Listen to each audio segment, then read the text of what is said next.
संघर्ष करके हमने महिला आरक्षण को 27 साल तक जिंदा रखा है। जब चर्चा चल रही थी, मुझे कॉमरेड गीता मुखर्जी की डिबेट याद आ रही थी, मुझे वो खून से लगी महिलाओं के पत्र याद आ रहे थे जो उन्होंने लिख के सांसदों को भेजे थे। ये है महिला आरक्षण की इतिहास, जिसे हमें क्लेम करना है अब जमीन पे जाके। नहीं तो होगा क्या? मनुस्मृति और उसी के बीच में ये झुनझुना लटकेगा। तिरंगा यात्रा कौन निकालते थे? आरएसएस, बीजेपी, बजरंग दल, विश्व हिंदू परिषद। और जहां जहां तिरंगा यात्रा निकलती थी, तिरंगा लेके जाते थे बाइक पे भगवा झाड़कर, वहां पर दंगे होते थे। हम सब जानते हैं कि इस समय युद्ध जैसा माहौल है, घरेलू युद्ध की तरफ, सिविल वॉर की तरफ बढ़ाने की कोशिश है, एक समाज को दूसरे समाज से लड़ाने की कोशिश है। और दरअसल यह युद्ध लड़ा जा रहा है हम औरतों के शरीर पर। सबसे ज्यादा निशाने पे कौन है? द सो कॉल्ड हिंदू औरत है। क्यों? क्योंकि हमने बहुत मुश्किल से, हम तमाम औरतों ने बहुत मुश्किल से इस कॉन्स्टिट्यूशन के जरिए, कॉन्स्टिट्यूशन की डिबेट्स के जरिए और महिला आंदोलन की लंबी लड़ाई की वजह से अपने शरीर पर अपना हक हासिल किया। हम कितने बच्चे पैदा करें ये हमने तय किया। हम किससे लड़ रहे हैं? सिर्फ एक मोदी से लड़ रहे हैं? सिर्फ एक पार्टी से लड़ रहे हैं? मुझे लगता है हम सब जानते हैं कि हम पितृसत्ता से भी लड़ रहे हैं, हम मनुवाद से लड़ रहे हैं, जिसे बाबा साहब भीमराव अंबेडकर ने लड़ाई शुरू की थी। सबसे कैसा खौफनाक दौर है हमारे बीच। देश का लोकतंत्र लिंचिस्तान बन रहा है। आप देश की राजधानी में बैठे हैं। कुछ ही दिन पहले इसी देश की राजधानी में, जहां मैं काम करती हूं, वहां से कुछ ही किलोमीटर दूर एक भारतीय नागरिक की पीट पीट के हत्या कर दी गई, देश की राजधानी में। बस वो गणेश मंडप से एक केला चुरा रहा था इस रात।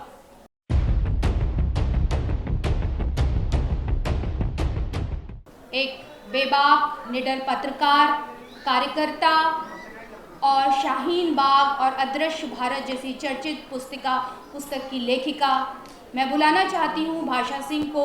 वो आएँ और इस सम्मेलन को संबोधित करें और आप सभी तालियों से उनका स्वागत करें। आप सबको जय भीम, लाल सलाम, सतरंगी सलाम, क्रांतिकारी लाल सलाम। बहुत धैर्य से आप हम सब यहाँ बैठे हैं और सच मानिए कि अफवाह की यह जो यात्रा है, ये हम सब की यात्रा है। देश में जिस तरह से आप तकरीबन, मीना जी ने बताया कि 20 राज्यों से करीब यहाँ महिलाएं आई हैं, जिस हौसले और समाज को समतामूलक बनाने के लिए आप सब खेत खलिहानों, फैक्ट्रियों, स्वास्थ्य केंद्रों, कॉलेज, कैंपस, हर जगह, संसद से लेकर सड़क तक जिसे आप जिंदा रखे हुए हैं, ये जो सपना जिंदा रखे हुए हैं, मैं आपके इस सपने का, आपके इस हौसले का क्रांतिकारी इस्तकबाल करती हूँ। साथियों, मैं आप खुद को आपका एक हिस्सा मानती हूँ। इसका एक सिरा मेरी माँ से जुड़ा है, जो आपके साथ सहयोद्धा हैं, शोभा सिंह, जिन्होंने 15-16 की उम्र थी मेरी जब लखनऊ में महिला संघर्ष मोर्चा बनाया और उसका सदस्य बनाया मुझे। जीवन की पहली सदस्यता फॉर्म, उसकी रसीद आज भी मेरे पास है। और मैं इसलिए इसका जिक्र कर रही हूं क्योंकि यही महिला आंदोलन, महिला संगठन की शक्ति है। आज आप सब जो यहां बैठी हैं, तमाम बच्चों के साथ बैठी हैं, मीना कोतवाल मेरी साथी हैं, वो भी अपनी बेटी के साथ बैठी हैं, ये महिला आंदोलन की शक्ति है। पुरुषों के सम्मेलन में मैं देखना चाहती हूं वो दिन आए,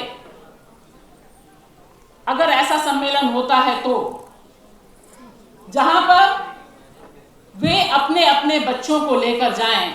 बदल रही है तस्वीर, लेकिन ये बहुत ज़रूरी बात है, इसलिए मैं इसका कह रही हूँ क्योंकि उस समय जो सीख मिली कि क्लारा जेटकिन और लेनिन का जो संवाद चला था, वो जो बहस है ऐतिहासिक वामपंथ की नारीवाद के साथ बहस है, जो सिमोन द बुआर का लेख है, किताब है, शायद उस कच्ची उम्र में अगर नहीं पढ़ा होता तो हो सकता था कि तस्वीर दूसरे ढंग की होती है। वो समझ मिलने के लिए मुझे वो मेहनत करनी पड़ती जो तमाम बच्चों को जो आपके साथ हैं, हमारे साथ हैं, उनको कम करनी पड़ती है।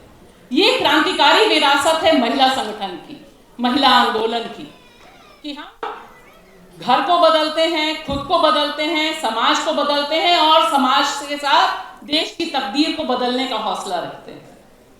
तो मुझे लगता है ये बहुत है। और दूसरा सिरा निश्चित तौर पर आप सब हैं, यह पूरा संगठन है, संगठन के साथ जो पूरी विचारधारा है। मुझे यहाँ बैठ के लग रहा था कि ये जो ऊर्जा मिल रही है यहाँ पर, हम सब जानते हैं कि हम 2023 में बैठे हैं, कैसा खौफनाक दौर है हमारे बीच। देश का लोकतंत्र लिंचिस्तान बन रहा है। आप देश की राजधानी में बैठे हैं। कुछ ही दिन पहले इसी देश की राजधानी में जहां मैं काम करती हूं, वहां से कुछ ही किलोमीटर दूर एक भारतीय नागरिक की पीट के हत्या कर दी गई, देश की राजधानी में। बस वो गणेश मंडप से एक केला चुरा रहा था इस रात। तो इस दौर में यह जो ऊर्जा आपके साथ मिल रही है कि हम कुछ भी हो जाए, जुल्म कितना भी हो, हम झुकेंगे नहीं, हम टूटेंगे नहीं। मुझे लगता है कि ये जो एक हौसला है, ये हौसला, इस हौसले को आगे बढ़ाने का काम बिना एक विचारधारा के संभव नहीं है। इस विचारधारा की पहुंच और पूछ तमाम आंदोलनों में दिखती है, क्योंकि एक बात बहुत साफ है जो हम सब जानते हैं, आप सब सबसे ज्यादा जानते हैं कि इस देश में हमारा मुकाबला किससे है, हम किससे लड़ रहे हैं। सिर्फ एक मोदी से लड़ रहे हैं, सिर्फ एक पार्टी से लड़ रहे हैं। मुझे लगता है हम सब जानते हैं कि हम पितृसत्ता से भी लड़ रहे हैं, हम मनुवाद से लड़ रहे हैं, जिसे बाबा साहब भीमराव अंबेडकर ने लड़ाई शुरू की थी। सबसे पहले भारत के नारीवादी नेता, जिन्होंने बताया था कि यह मनुस्मृति हमें गुलाम बनाने के लिए है। और आज की तारीख में जब हम एक दूसरे से बात कर रहे हैं, तब हम ये महसूस कर रहे हैं कि यह मनुवाद, मनुस्मृति दोबारा से हम तमाम औरतों को गुलाम बनाने के लिए तैयार है। इसके बारे में तमाम वक्ता बोल चुके हैं, मैं उस पर नहीं जाऊंगी, लेकिन मैं 3-4 चीजें जरूर कहूंगी कि लड़ाई पितृसत्ता से हो, लड़ाई जातिवाद से हो, लड़ाई फांसीवादी हिंदू राष्ट्रवाद से हो। इस लड़ाई का परचम औरतों के पास है, रहेगा, और हम ही इसको जिंदाबाद करेंगे, क्योंकि ये हमारे लिए अस्तित्व की लड़ाई है, ये हमारे सर्वाइवल की लड़ाई है। ऐसा नहीं कि हमने चुना है, ये हमारे सर्वाइवल की लड़ाई है कि आज, और सबसे ज्यादा निशाने पर, अरफा ने सही बोला, मैं उसको थोड़ा सा और आगे बढ़ाती हूं, सबसे ज्यादा निशाने पे कौन है? द सो कॉल्ड हिंदू औरत है। क्यों? क्योंकि हमने बहुत मुश्किल से, हम तमाम औरतों ने बहुत मुश्किल से इस कॉन्स्टिट्यूशन के जरिए, कॉन्स्टिट्यूशन की डिबेट्स के जरिए और महिला आंदोलन की लंबी लड़ाई की वजह से अपने शरीर पर अपना हक हासिल किया। हम कितने बच्चे पैदा करें ये हमने तय किया, बहुत मुश्किल थी ये। हम लड़के नहीं लड़कियों को चाहते हैं ये हमने तय किया, बहुत मुश्किल था। आज के दौर में पूरा चक्का वो पीछे घसीट रहे हैं। जो गोल्डन एज बता रहे हैं ना, उस गोल्डन एज की एक एक जो सिगरेट से जलाते हैं बॉडी को ना, वैसे दंश हमारे पास हैं इस गोल्डन एज के। क्योंकि वहां पर औरतें सिर्फ पढ़ लिखी नहीं, शादी तो बहुत दूर की बात है। आप आज तारीख देखिए, उत्तर प्रदेश, बिहार, तमाम बाबाओं की भीड़ लगी हुई है, जो तमाम औरतों को समझाने की कोशिश कर रहे हैं कि तुम्हारी कोख तुम्हारी नहीं है, ये कोख समाज के लिए है, तुम्हें समाज के लिए लड़के जनने हैं। ये रिवर्स गियर कर रहे हैं। डोमेस्टिक वायलेंस एक्ट, कितना लंबा आंदोलन चला, पूरे देश भर में उसके बाद हमें घरेलू हिंसा के खिलाफ कानून मिला, लेकिन देश के कोर्ट में जो लोग बैठे हैं वो बताने की कोशिश कर रहे हैं कि ये महिलाएं बहुत आजाद हो गई हैं, बहुत मिसयूज हो रहा है। मिसयूज होने वाले कानूनों के बारे में अगर आप पब्लिक डोमेन में जाइए तो सारे महिलाओं को अधिकार देने वाले जो कानून है, दहेज हत्या से लेकर घरेलू हिंसा, इन्हीं पर सबसे ज्यादा डिबेट है। तो दोस्तों, मुझे लगता है कि जो ये सारे डायमेंशंस हैं महिला आंदोलन के, उनके बारे में जब हम बात कर रहे हैं और यह सम्मेलन एक नई धार के साथ आंदोलन को खड़ा करके आगे बढ़ने की रणनीति निश्चित तौर पे बनाएगा, इसमें जो कुछ चीजें मेरे दिमाग में हैं, कुछ जो सवाल के तौर पे जो परेशान कर रहे हैं, वो मैं आपके साथ जरूर साझा करूंगी। समय कम है, लेकिन मैं ये जरूर कहना चाहूंगी कि एक डिस्कोर्स चेंज हो रहा है। जो मैं चर्चा कर रही हूं कि वो डिस्कोर्स चेंज हो रहा है। महिलाओं, एक वक्ता ने यहां जिक्र किया, नौशरण ने भी कहा, अरुंधति भी उसका जिक्र करके गई। हम सब जानते हैं कि इस समय युद्ध जैसा माहौल है, घरेलू युद्ध की तरफ, सिविल वॉर की तरफ बढ़ाने की कोशिश है, एक समाज को दूसरे समाज से लड़ाने की कोशिश है। और दरअसल यह युद्ध लड़ा जा रहा है हम औरतों के शरीर पर। हम औरतें ही हैं जिनके शरीर पे सारा खेल है। और इसकी सबसे रिसेंट एग्जाम्पल, सबसे नया एग्जाम्पल है नारी वंदन अधिनियम, नारी शक्ति वंदन अधिनियम। यानी 2024 में अपनी नैया पार लगाने के लिए, हिंदू राष्ट्र को स्थापित करने के लिए मोदी जी को नारी शक्ति वंदन अधिनियम की जरूरत पड़ी। स्पेशल सेशन बुलाया गया। ये पॉलिटिक्स हमें समझनी और लोगों को समझानी बहुत जरूरी है, क्योंकि एक स्ट्रोक में महिला आरक्षण बिल को, जो एक अधिकार था, आपने उसे शक्ति बना दिया, वंदन बना दिया, पूजने वाला बना दिया। हम सब जानते हैं हमें किसी को पूजने की जरूरत नहीं है ना।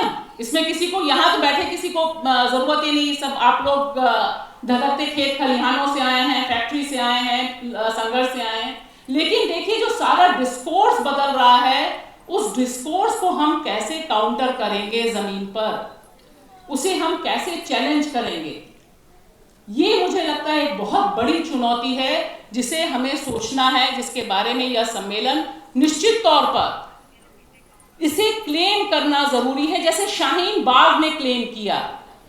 शाहीन बाग ने सबसे मार्के की बात क्या की?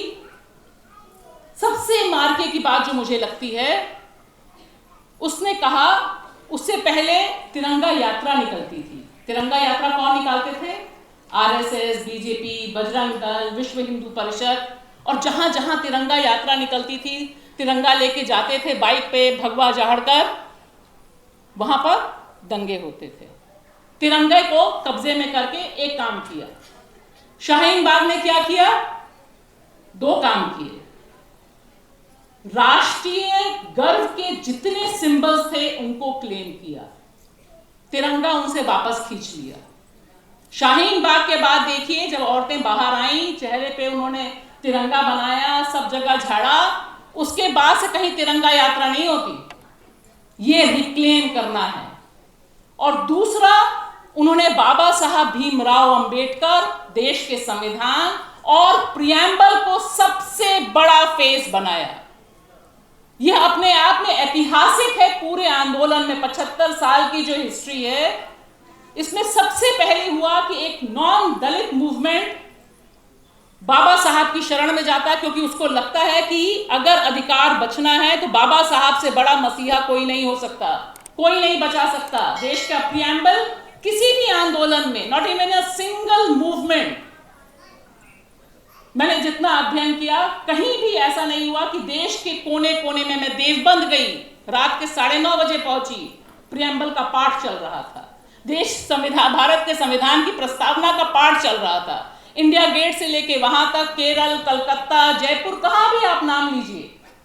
ये मुझे लगता है कि आज हमारे सामने, हम तमाम औरतों के सामने, और खास तौर से उन औरतों के सामने, आप सबके सामने, जो कि लंबी एक विरासत है संघर्ष की, संघर्ष करके हमने महिला आरक्षण को 27 साल तक जिंदा रखा है। जब चर्चा चल रही थी, मुझे कॉमरेड गीता मुखर्जी की डिबेट याद आ रही थी, मुझे वो खून से लगी महिलाओं के पत्र याद आ रहे थे जो उन्होंने लिख के सांसदों को भेजे थे। ये है महिला आरक्षण की इतिहास, जिसे हमें क्लेम करना है अब जमीन पे जाके। नहीं तो होगा क्या? मनुस्मृति और उसी के बीच में ये झुनझुना लटकेगा। इससे हम कैसे लड़ेंगे? मुझे लगता है ये हमें अपने आंदोलन की जीत को क्लेम करना बहुत जरूरी है। और एक और चीज मैं कहना चाहूंगी कि जब हम महिला आंदोलन की बात कर रहे हैं, आगे की दिशा तय कर रहे हैं, उसमें जो इंस्टीट्यूशनल वायलेंस है महिलाओं के खिलाफ, जो संस्थागत हिंसा है, वो जिस तरह से बढ़ी है। एक तरफ हमें बृजभूषण शरण दिखाई देता है, उत्तर प्रदेश से जो लोग आए हैं, मीना यहाँ आई, उनको पता है अमरमणि त्रिपाठी को जो बलात्कारी और हत्यारा दोनों था, उसे किस तरह से छूट दे दी गई। सांसद बृजभूषण शरण है जिसने महिला पहलवानों का यौन शोषण किया, वो बैठ के मुस्कुराता रहता है। एक और सांसद है निशिकांत, जो महिला को ही, दूसरी महिला सांसद को नगर वधू यानी वेश्या कहता है, महुआ मोहतरा को, कुछ नहीं होता। तो ये एक तरफ है, लेकिन दूसरी तरफ जो और खतरनाक बात है कि एक तरफ तो ये जो बलात्कारी मानसिकता है ये घूम रही है, लेकिन वहीं आप देखिए कश्मीर से लेकर मणिपुर तक जो इंस्टीट्यूशनल वायलेंस बढ़ा है। मणिपुर कश्मीर को याद करते समय हमें हमेशा कुनन पोशपुरा में 1991 में जो हिंसा हुई थी, जो जिस तरह से आर्मी ने वहां पर हिंसा की थी, बलात्कार किया था, उसका जिक्र बस 2 मिनट लूंगी कुसुम। और उसी का कनेक्ट आप देखिए मणिपुर में जिस तरह से महिलाओं के ऊपर हिंसा हो रही है, उसका जो इंस्टीट्यूशन है, उससे लड़ने की ताकत सिर्फ और सिर्फ एप्वा जैसे संगठनों के पास ही है, और कोई ताकत नहीं लड़ सकती। आप एक व्यक्ति के खिलाफ आंदोलन कर सकते हैं, 2 व्यक्ति के खिलाफ आंदोलन कर सकते हैं, लेकिन जब सत्ता हिंसा कर रही है और हिंसा कर रही है, हमारे अधिकारों को छीन रही है, उस समय एक कलेक्टिव वॉइस में एक कलेक्टिव फोर्स, और वह कलेक्टिव फोर्स निश्चित तौर पर वाम और प्रगतिशील ही हो सकती है। यह भी हमें मैसेज देना बहुत जरूरी है। कोई डायलेमा रखने की जरूरत नहीं है, आज की तारीख में कोई डायलेमा है भी नहीं। मुझे लगता है इससे भी हमें पहुंचाना जरूरी है। और एक आखिरी चीज, मुझे लगता है कि अंबेडकर, सावित्रीबाई फुले, इन सब की जो विरासत हम आगे बढ़ा रहे हैं, आगे लेके चल रहे हैं, इसमें हम कितने बड़े पैमाने पर देश भर में कड़ी से कड़ी जोड़ सकते हैं, क्योंकि आंदोलन चल रहे हैं। आज नई लड़की समझौता करने को तैयार नहीं है, नई औरत बन गई है, वो नए मर्द को बना रही है, गढ़ रही है, ये ध्यान रखिए। नई डेफिनेशन है इस समय, उसे एड्रेस करना होगा, सेक्सुअलिटी के इशू को एड्रेस करना होगा, जाति के इशू को एड्रेस करना होगा। और मुझे लगता है ये हमें कहना पड़ेगा इस आतताई हिंदू फांसीवादी शासन से कि इस वतन में तुम्हारा सामना हमसे है, हम अमन की बेटियां हैं, और हम ही तुम्हें तुम्हारे अंजाम तक पहुंचाएंगी। देश ही नहीं, दुनिया का इतिहास इसका गवाह रहा है। लाल सलाम।